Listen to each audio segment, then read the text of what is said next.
मध्यंतरामध्ये बरेच मंडळी आराधनाबद्दल विचारणा करत होते. सो थोडक्यात मी माहिती देते. मुलुंड ठाणे परिसरातील जी संगीतप्रेमी मंडळी आहेत त्यांना लाईव्ह म्युझिशियनबरोबर गाण्यासाठी प्लॅटफॉर्म द्यावा या विचाराने आराधना समूहाची स्थापना झाली. हा कॉन्सेप्ट जो आहे तो आपले चारुदत्त नायगावकर चारू काका त्यांचा, नंतर तबल्यावरती मोहनदादा होते त्यांचा, राजू गणपती सर म्हणून आहेत अजून एक पियानोवर पण ते आत्ता नाही आहेत ते, आणि मी, असा आम्ही चौघांनी मिळून डिसेंबर 2022मध्ये हा उपक्रम सुरू केला. बऱ्याच वेळेला काय होतं की गाणं म्हटलं की कराओकेचा क्लब रेडीली अवेलेबल असतो, तितका लाईव्ह म्युझिशियनबरोबर परफॉर्म करण्याकरता प्लॅटफॉर्म अवेलेबल नसतो.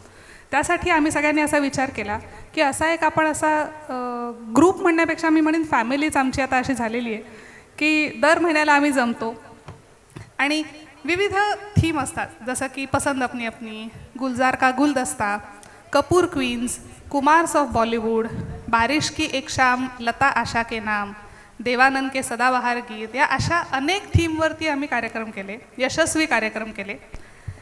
यातलाच एक महत्त्वाचा टप्पा म्हणजे मार्चमध्ये आपण काशीनाथ घाणेकर इथे शो केला, जो RK म्हणजे राज कपूर आणि राजेश खन्ना या 2 दिग्गजांवरती होता. आणि मला सांगायला अतिशय आनंद होतो आहे की तो सुद्धा शो एकदम हाऊसफुल झाला. आणि धन्यवाद, आजचा सुद्धा सहयोगला आपल्या ग्रुपचा हा पहिलाच कार्यक्रम आहे. आणि खरं तर एवढ्या मुसळधार पावसामध्ये आम्हाला सकाळपासून थोडीशी चिंताच लागली होती की बापरे पाऊस थांबतोय का नाही. एवढी आपण तयारी केली, एवढ्या सगळ्या गायकांनी एवढे कष्ट घेतलेत, मेहनत घेतली आहेत, आपल्याला सादर करायला मिळतो का नाही. पण तुम्ही सगळ्याच रसिक प्रेक्षकांनी इथे हजेरी लावून आमचा उत्साह खरंच द्विगुणित केलेला आहे. तर मुख्य म्हणजे आमचे 2 व्हॉट्सॲप ग्रुप आहेत. एक जो आहे तो तुमच्यासारख्या रसिक श्रोत्यांकरता आहे, तर तुम्हाला जर का ह्याचा भाग व्हायचा असेल तर तुम्ही आमच्याकडे तुमचा नंबर देऊ शकता, काकांकडे किंवा माझ्याकडे किंवा श्री पेंडसे आहेत त्यांच्याकडे, किंवा कार्यक्रमाच्या शेवटी मी आमचे नंबरसुद्धा मोबाईलवरनं अनाऊन्स करीन, म्हणजे तुम्हाला सोपं पडेल. आणि दुसरा जो ग्रुप आहे तो आराधना गप्पा टप्पा म्हणजे ग्रीन रूम आपण ज्याला म्हणतो, त्यात सगळे आमचे जे जे परफॉर्म करतात ते सगळे गायक त्याच्यात असतात. आणि त्यापैकीच ज्यांना जमत असतं ते ज्यांना तारीख जमत असते ते मंडळी एकत्र येऊन महिन्याला प्रोग्राम करतात.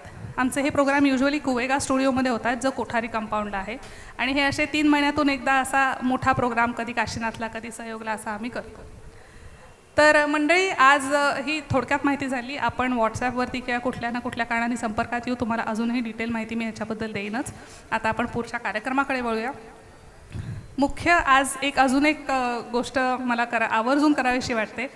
आज आपला जो कार्यक्रम होतो आहे त्याची जाहिरात आपण लोकसत्ता आणि महाराष्ट्र टाईममध्ये वाचली असेल, तर ती आपल्या संपदाताईंनीच दिली होती.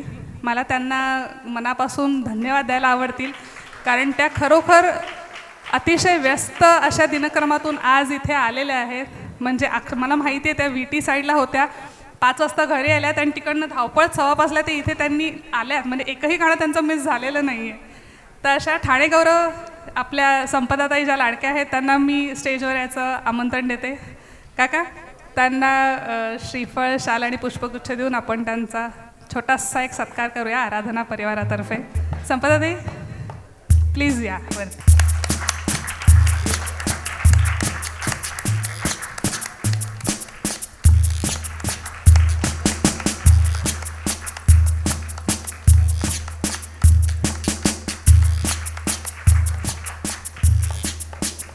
संपदाताई रिटायरमेंटनंतर 20 वर्षे अविरत ठाण्यामध्ये अत्रेकट्टा चालवत आहेत. दर बुधवारी एक नवीन आणि युनिक असा कार्यक्रम घेऊन अत्रेकट्ट्यावरती त्या सादर करतात. तसंच VRS नंतर त्यांनी त्यांची जोपासलेली निवड म्हणजे लेखन, आणि अनेक NGOजना त्यांच्या लेखणीच्या माध्यमातून आज भरघोस मदत मिळाली आहे, मिळते आणि मिळत राहील याची मला खात्री आहे. संपदाताई धन्यवाद, आज तुम्ही आलात त्याबद्दल. आपण आता पुढच्या गाण्याच्या कार्यक्रमाकडे वळूया.